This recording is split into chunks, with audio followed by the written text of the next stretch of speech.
الحمدللہ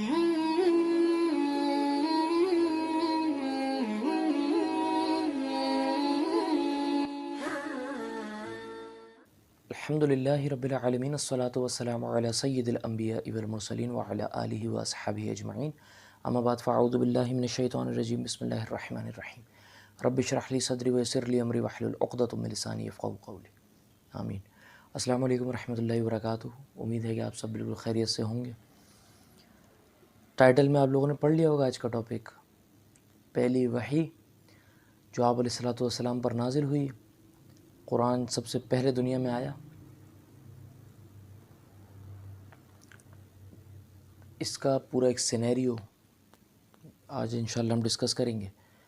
کیسے کیا معاملات ہوئے۔ آپ علیہ الصلوۃ والسلام پر پہلی وحی آئی جب آپ علیہ الصلوۃ والسلام کی عمر 40 کے قریب تھی۔ امی عائشہ رضی اللہ تعالیٰ عنہ سے ایک روایت ہے، آپ فرماتی ہیں، ظاہر سی بات ہے جب آپ علیہ السلام پر پہلی وحی آئی تو امی عائشہ اس وقت پیدا بھی نہیں ہوئی ہوں گی، لیکن آپ کو بعد میں پتہ چلا ہوگا تو آپ نے ایک روایت کی ہے کہ آپ علیہ السلام پر جب آپ علیہ السلام کی مطلب زندگی کا 39 ایئرز پورے ہو گئے اور 40th ایئر یعنی 40واں سال داخل ہوا تو آپ کا دل دنیا سے اچاٹ ہو گیا تھا، نہ کاروباری معاملات میں نہ سوشلی، آپ کا دل دنیا میں لگنا بند ہو گیا تھا۔ یہ ایک اللہ کی طرف سے پلان تھا، جو اللہ کا نظام تھا کہ آپ کو اس طرف لانا تھا، تو دل دنیا سے بالکل اچاٹ ہو گیا، دل دنیا میں لگتا ہی نہیں تھا۔ آپ غار ہرا چلے جاتے تھے 2-3 دن کے لیے۔ آپ سوچیں کہ کس لیول کا دل دنیا سے اچاٹ ہوا ہوگا کہ 2-3 دن غار میں چلیں، پہاڑی علاقہ تھا، غار تھے، لوگ جاتے تھے غاروں میں، پہاڑوں پہ، لیکن 2-3 دن تو آپ چلے جاتے تھے غاروں میں، مطلب غار ہرا پہ۔ تو آپ ایک مرتبہ حضرت خدیجہ رضی اللہ تعالیٰ عنہ سے، اس وقت آپ کی وہی زوجہ تھی، حضرت خدیجہ رضی اللہ تعالیٰ عنہ سے آپ نے فرمایا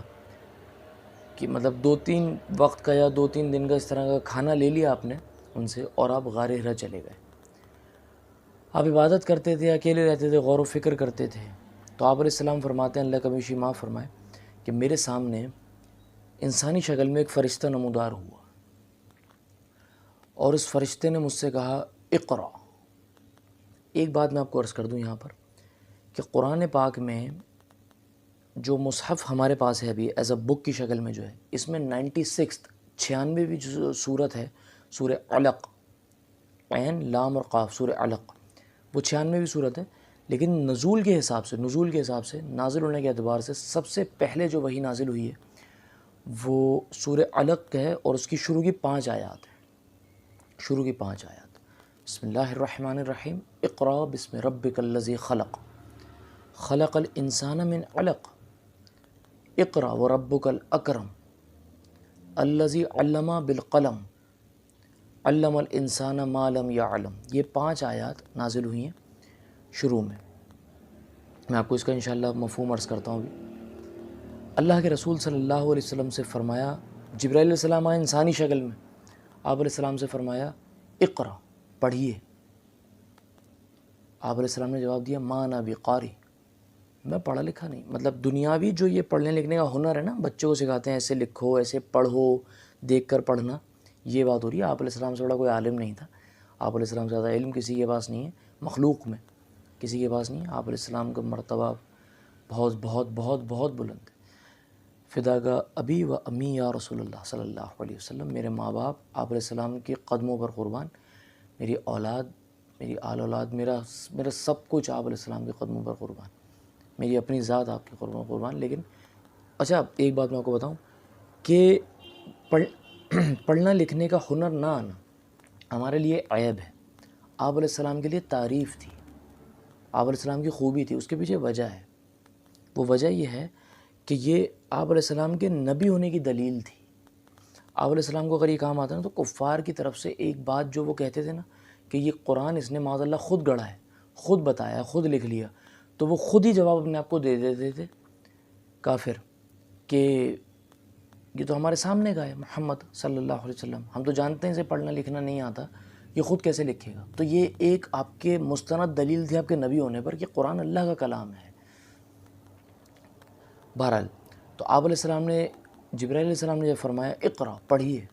آپ علیہ السلام نے فرمایا ما انا بقاری، میں پڑھنا نہیں جانتا۔ پھر فرمایا اقرا پڑھیے، آپ علیہ السلام نے فرمایا ما انا بقاری، میں پڑھنا نہیں جانتا۔ تیسری دفعہ پھر فرمایا اقرا، آپ علیہ السلام نے سیم جواب دیا ما انا بقاری، میں پڑھنا نہیں جانتا۔ تو جبرائیل علیہ السلام نے آپ علیہ السلام کو گلے لگایا اور ایسے زور سے بھینچا، دبایا اور پھر چھوڑا، اور پھر فرمایا اقرا بسم ربک الذی خلق، پہلی جو آیت ہے پڑھیے اس رب کے نام سے جس نے پیدا کیا، مطلب سب کو پیدا کیا، سب کو بنایا، خلق کیا۔ خلق الانسان من علق، جس نے انسان کو جمے ہوئے خون سے بنایا، خون کی پھٹکی سے بنایا۔ اقرا وربک الاکرم، پڑھیے اور آپ کا پروردگار تو بڑا کرم کرنے والا ہے۔ یہ آپ اس چیز کو ذرا سمجھیے کہ پہلی وحی نازل ہو رہی ہے اور آپ کا پروردگار بڑا کرم کرنے والا ہے، اللہ پاک نے یہ بتا دیا، بڑا کرم کرنے والا ہے۔ چوتھی آیت کے اندر جو میں نے آپ کو عرض کری، اس میں اللہ پاک نے قلم کا ذکر کیا ہے، قلم کا ذکر کیا ہے، الذی علم بالقلم، ہم نے قلم کے ذریعے علم سکھایا۔ اللہ پاک نے لکھنا اور یہ پڑھنا جو ہے نا، یہ اس بات میں بتا دیا کہ اس کے اندر علم ہے، علم کا ایک ذریعہ جو ہے نا وہ لکھنا پڑھنا ہے۔ علم الانسان ما لم یعلم، اور انسان کو وہ سکھایا جو وہ نہیں جانتا تھا۔ یہ 5 آیت نازل ہوئی، تو اس کے اندر تو بڑی فصاحت ہے۔ اگر قرآن کی تفسیر کے اعتبار سے دیکھیں تو وہ تو ترتیب سے انشاءاللہ وہ بہرحال وہ تفصیل سے انشاءاللہ اس پر وہ ہوگا، لیکن اگر اس کے اعتبار سے دیکھیں نا، قرآن کے اعتبار سے تو وہ الگ چیز ہے، لیکن میں ابھی اس واقعے کا ذکر کر رہا ہوں جو پہلی وحی نازل ہوئی۔ آپ علیہ السلام پر جب وحی آئی ہے تو اس کے بعد آپ غار حرا سے آ گئے حضرت خدیجہ کے پاس، اور آپ علیہ السلام نے فرمایا مجھے کمبل اڑاؤ۔ اس کے پیچھے میں آپ کو ایک وجہ بتاؤں کہ قرآن کا کسی پر نازل ہونا it's not a piece of cake, it's not an easy task, یہ کوئی چھوٹی بات نہیں ہے۔ اللہ پاک قرآن میں ارشاد فرماتے ہیں اگر ہم اسے کسی پہاڑ پر نازل کرتے ریزہ ریزہ ہو جاتا۔ یہ نبی علیہ السلام کا سینہ مبارک تھا جس پر نازل ہوا۔ تو قرآن نازل ہو رہا ہے، اللہ کا کلام نازل ہو رہا ہے زمین پر ایک انسان پر، اور وہ افضل الخلق ہیں اور امام الانبیاء ہیں، ٹھیک ہے، لیکن آپ علیہ السلام ایز اے اسپیشی تو انسان ہے نا، ٹھیک ہے نا۔ تو آپ علیہ السلام کے اوپر جب قرآن نازل ہوا تو آپ کپ کپی تاری تھی آپ پر، کہ آپ نے فرشتے کو بھی دیکھا ہے، یہ چھوٹا معاملہ نہیں ہے۔ اور وہ اگر آپ سے ایسا کہتا ہے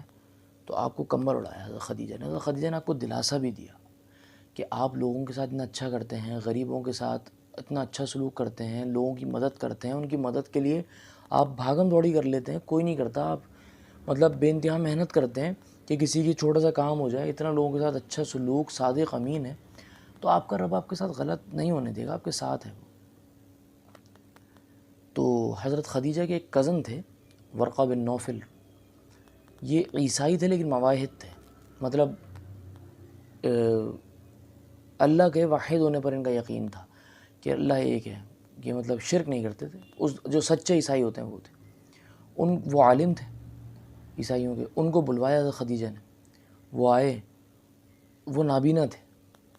تو نبی علیہ السلام سے انہوں نے پورا آپ علیہ السلام کا ایکسپیرینس سنا کہ آپ کے ساتھ کیا کیا ہوا۔ تو جو ورقہ بن نوفل تھے انہوں نے فرمایا کہ آپ اللہ کے رسول ہیں، اللہ نے آپ کو اپنا نبی چنا ہے، رسول چنا ہے، اور عنقریب آپ کی جو قوم ہے نا وہ آپ کو اس جگہ سے نکال دے گی، ابھی اس چیز کو چھپانا، آپ عنقریب آپ کی قوم آپ کو آپ کے علاقے سے نکال دے گی، تو اگر میں تب تک زندہ ہوا تو میں آپ کا ساتھ دوں گا۔ تو وہ اس وقت تک زندہ نہیں رہے تھے اس لیے وہ ساتھ تو نہ دے سکے،